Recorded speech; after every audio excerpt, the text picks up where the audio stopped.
So, what happens if you get married? What happens if you get divorced? And you need to change your name.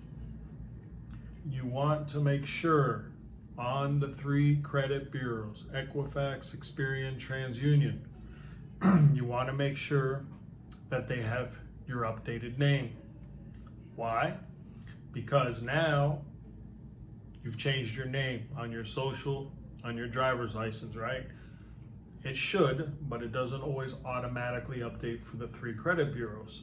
So you, with your new name, go to purchase a vehicle, go to purchase a house, whatever it is, you could get declined because your name, new name, with that social and driver's license doesn't match what the credit bureaus have. So in their mind, is this really you? Is this fraud? What's going on? So you want to make sure that you update the credit bureaus. The same thing goes for credit cards. You could go apply for a credit card, could get declined, right? You want to make sure your stuff is updated. Now, on the flip side of that, you now have been married a while, you have joint accounts, joint credit cards, joint house, car, whatever it is. Maybe one of you lost your job, maybe went to the hospital, couldn't work for a while, fell behind on payments.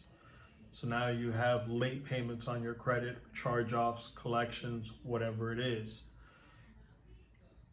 If you, husband or wife, decide, well, I'm going to clean up my credit, and you clean up your credit, you hire a company, what have you, you start cleaning up your credit, getting all that nasty, erroneous, negative items, unverified items off of your credit report, right? That does not automatically clean up your spouse's. Even though you have a joint account, it's only cleaning up your half.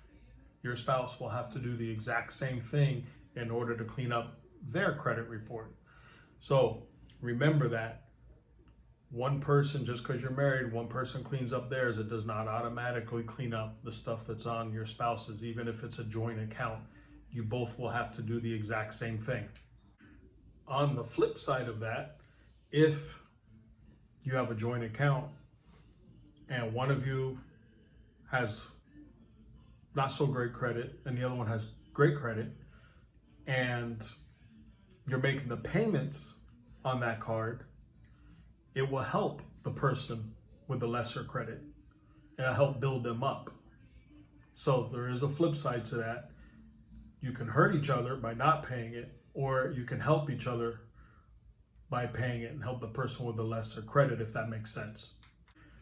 So I hope that helps you. I hope that gives you a little update in case you guys were ever wondering that. I'm going to be running a bunch more videos trying to give out some more information to help everybody out. As always, our email and all of our contacts down below. Please feel free to reach out. Ask us any questions. If there's any way we can guide you, help you, we're here. Just let us know. Stay safe as always. God bless.